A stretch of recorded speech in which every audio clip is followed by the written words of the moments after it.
Term से, jargon से या कैलकुलेशन से, so don't worry, we are there to decode it for you. नमस्कार दोस्तों, मैं हूं अंकिता काले और आप देख रहे हैं इन्वेस्ट क्वीन।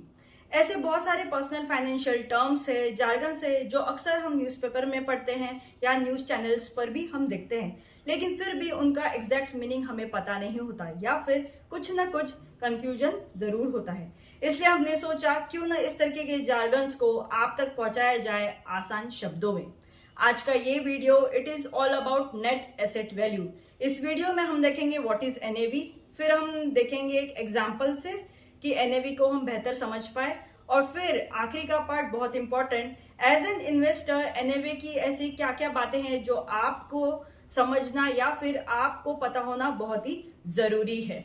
चलिए देखते हैं ऑल अबाउट एनएवी। एनएवी यानी net asset value, it is the cost of single unit of a mutual fund. ये इस तरीके का प्राइस है जिस पर आप म्यूचुअल फंड के यूनिट्स रिडीम कर सकते हैं या फिर बाय कर सकते हैं। अब म्यूचुअल फंड ना it is a very big topic जो हम कमिंग वीडियोस में समझेंगे, उसको और बेहतर तरीके से जानेंगे। फिलहाल के लिए आप ये समझिए कि म्यूचुअल फंड जो है वो इन्वेस्टर की बिहाफ पे एसेट्स को होल्ड करता है, अपने पास रखता है, जैसे share and bonds, cash derivatives, money market instruments, इस तरीके से। अब इसमें ना लायबिलिटीज वाला पार्ट भी होता है, जैसे ऑपरेशनल कॉस्ट एंड एक्सपेंसेस, इसमें मैनेजमेंट टैक्सेस आ गए, एडमिनिस्ट्रेटिव चार्जेस आ गए, इस तरीके से। तो जब हम टोटल लायबिलिटीज को total value of assets in a mutual fund से सब्ट्रैक्ट करेंगे और फिर जो वैल्यू हमारे पास आती है उसको हम जब डिवाइड करते हैं टोटल यूनिट्स और इन अ म्यूचुअल फंड से, तो हमें मिलता है नेट एसेट वैल्यू। चलिए समझते हैं इसको एक एग्जांपल से।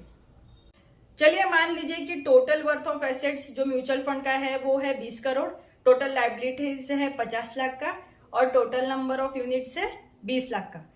तो according to the formula total assets minus total liabilities divided by units हमें करना है।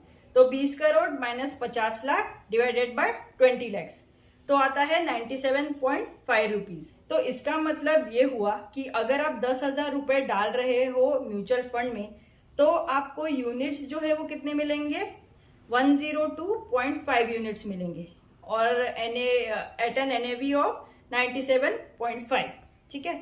और अगर आप रिडीम कर रहे हो 100 यूनिट्स तो आपको 9,750 रुपीज वापस मिलेंगे। I hope this is clear. चलिए अब हम समझते हैं कि एज एन इन्वेस्टर एनएवी की ऐसी कौन सी बातें हैं जो आपको पता होना बहुत ही जरूरी है।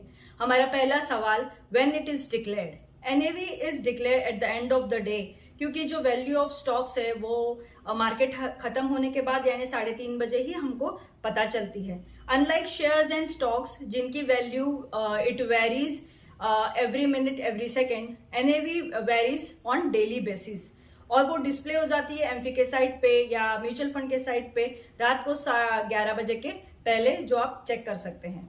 अब आता है हमारा दूसरा सवाल, एनएवी एग्जैक्ट इन्वेस्टर के लिए क्या है। तो जैसे कि हमने पहले भी आपको बताया, एनएवी ये इस तरीके का प्राइस है जिस पर आप म्यूचुअल फंड के यूनिट्स को खरीद सकते हैं या रिडीम कर सकते हैं। लेकिन एनएवी कभी भी रिफ्लेक्ट नहीं करता performance of the mutual fund.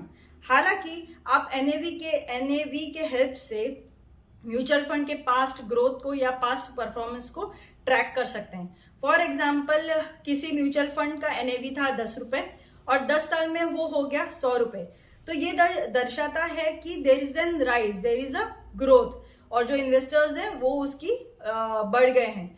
लेकिन ये आपको ये चीज जो है वो आपको ये कभी भी नहीं बताएगी कि उस चीज से आपको रिटर्न कितना मिला। तो एनएवी जो है वो आपको ये नहीं बताती कि रिटर्न वो म्यूचुअल फंड से आपको कितना मिला, बस आप उससे ट्रैक कर सकते हैं किसी भी म्यूचुअल फंड का पास्ट परफॉर्मेंस। चलिए देखते हैं आज का आखिरी सवाल, which days NAV is considered while redeeming or buying the units. The price at which you buy or redeem the units will depend on the time at which the funds reach the mutual fund, ना कि वो time जब आपने order place किया। इसी को हम कहते हैं रियलाइजेशन बेस्ड एनएवी। अब जो कट ऑफ टाइम है वो मार्केट रेगुलेटर जो है वो डिसाइड करता है। 1:30 PM is the cut off time for liquid and overnight funds एंड 3:30 PM is the cut off time for debt and equity funds. अगर कट ऑफ टाइम के पहले अमाउंट आ जाता है तो सेम डे के एनएवी के हिसाब से कैलकुलेट होगा, और अगर कट ऑफ टाइम के बाद अगर अमाउंट पहुंचता है तो नेक्स्ट डे की एनएवी जो है वो यूज की जाएगी। चलिए, तो this was all about net asset value NAV. अगर आपके पास ऐसे ही और कोई जार्गन्स हैं जिससे आप कंफ्यूज्ड है तो please let us know in the comment section. हम ट्राई करेंगे कि आपको वो सारे जो फाइनेंशियल टर्म्स है, जार्गन्स है, वो मोस्ट इजिएस्ट वे में आप तक पहुंचाएं। Till then take care, bye bye, thank you.